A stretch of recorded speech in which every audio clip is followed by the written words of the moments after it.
The first keynote address of the Beyond the Impasse conference was given by Mark Lilla, professor of humanities at Columbia University and author of numerous books including The Stillborn God and The Once and Future Liberal. In his address, Lilla argued that according to French political philosopher Alexis de Tocqueville, democracy rests on a widespread feeling of inclusion among the populace, which in turn depends on rough equality of conditions between citizens. It should therefore trouble Americans, Lilla suggested, that the economic and cultural distance between college-educated and non-college-educated Americans has sharply increased in recent decades. Now, the destiny of the United States was to be different.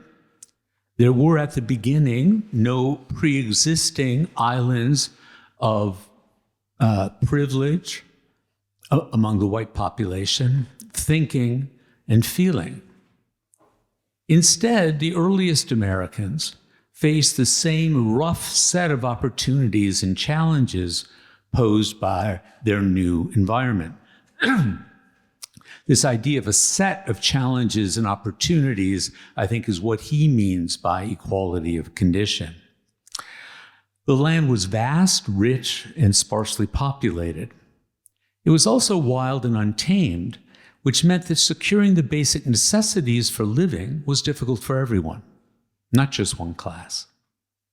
And as settlement moved west and families found themselves far from East Coast settlements, they had to learn the art of self-government for themselves.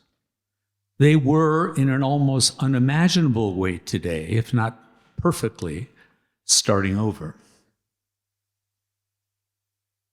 That task was made much easier, in Tocqueville's view, by another kind of equal condition, ethnic and religious homogeneity.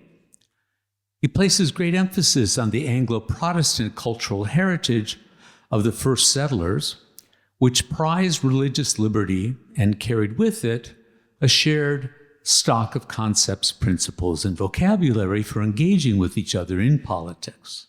It was all these similarities that Tocqueville grouped under the term equality of condition. He didn't mean absolute equality of wealth or anything like that.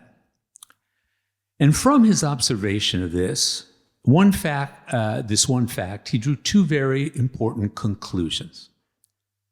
The first was that since different human feelings are generated by different material conditions, those feelings should be considered brute facts as solid as the conditions themselves.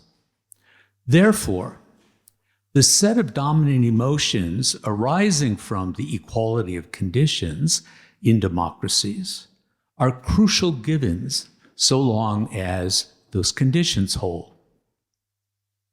Secondly, since the equality of conditions toward which modern societies are tending is, in his view, historically novel, so we should expect to see novel democratic feelings being born in the human heart. He believed there was a history of human feeling that develops and generates new states of emotional affairs. I don't think any of us would deny that the feelings of democratic belonging have diminished rapidly in our contemporary democracies, for all the reasons we discuss daily. And this is not only true in the United States. I also think it doesn't have entirely to do with economics or even the internet, at least not directly. Instead, a more complex cultural gap has opened up in our democracies that we are finding much harder to bridge. Today, the cultural gap is not a function of geography. It's a function of education. The demands of the contemporary economy are such that a certain level of education, basically a bachelor's degree, is required even to imagine advancing significantly in society. The consequences of this gap are not just economic. It's not just material inequality that obviously arises from this. The college experience does more than provide training for entering lucrative positions and professions. It also socializes students in new styles of living, to use Tocqueville's phrase, that are vastly different from those of the less educated. Graduates come out of the university with very different ideas about how to comport themselves in public and at work, what to eat, how to entertain themselves, how many children to have and how to raise them, how to manage money, and how to take care of their health.